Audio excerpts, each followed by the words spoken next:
এই ঈদ উপলক্ষে ভাড়া বাড়া অথবা অতিরিক্ত কোনো কিছু চাপিয়ে দেওয়ার কোনো সুযোগ কারো থাকছে না। আমরা এটা কঠোরভাবে মনিটরিং করছি। ভাড়া বাড়ানো না হয়, অগ্রিম টিকিট যাতে ফেরত দেওয়া না হয়, সে ব্যাপারে আমাদের নির্দেশনা ছিল। আমি যতটুকু সর্বশেষ জেনেছি সেটা কার্যকর হচ্ছে এবং কার্যকর আছে। ভাড়া এখনো পর্যন্ত বাড়িনি, বাড়ার সুযোগও নেই। আবার অগ্রিম টিকিট ফেরত দেওয়ার একটা চেষ্টা ইতিমধ্যে হয়েছিল জ্বালানির সংকটকে কেন্দ্র করে, সেটা আমরা বলে দেওয়ার পর অগ্রিম টিকিট আর ফেরত দেওয়া হয়নি। অগ্রিম টিকিট বহাল আছে।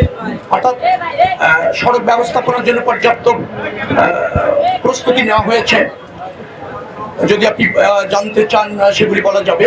আমাদের যতটুকু সামর্থ্য আছে, বিশেষ করে পুলিশ সংস্কার করে চলাচল উপযোগী রাখা, যে সমস্ত জায়গায় নির্মাণ কাজ চলছিল সেই নির্মাণ সামগ্রীগুলি সরিয়ে ফেলা, অন্তত 2-3টি লেন যাতে কার্যকর থাকে, 4টি লেন যেখানে আছে কার্যকর থাকে, সে ব্যবস্থা ইতিমধ্যে আমরা নিয়েছি। আমরা ধরেন যে সমস্ত পাম্প আছে মহাসড়কে, সে সমস্ত পাম্প আগামী ঈদের আগে 7 দিন, ঈদের পরে 5 দিন 24 ঘন্টা খোলা থাকবে, সেটা আমরা নিশ্চিত করেছি।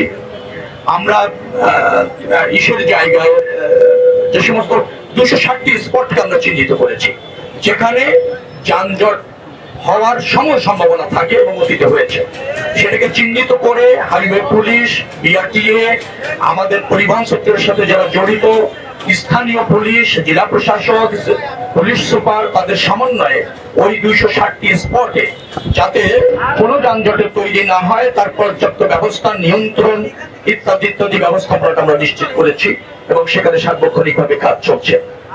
তো সবকিছু মিলিয়ে আমাদের কাছে মনে হচ্ছে যে আমরা একটা ভালোই যাত্রা, জনবান্ধব বলতে চাই, স্বস্তির যাত্রা, আরামদায়ক ভ্রমণ, নির্দিষ্ট সময়ে যাত্রীরা যাতে গন্তব্যে পৌঁছাতে পারে, বাড়িতে পৌঁছাতে পারে, উদ্বিগ্ন না হয়, ঘন্টা পর ঘন্টা সড়কে যাতে আটকে না পড়ে, সেটার জন্য সরকারের মনোযোগ রয়েছে, সর্বাত্মক মনোযোগ রয়েছে, প্রধানমন্ত্রীর নির্দেশ রয়েছে এবং এর সাথে যারা স্টেক হোল্ডার জড়িত আছে তাদের সবাইকে নিয়ে সমন্বিতভাবে আমরা কাজ করছি।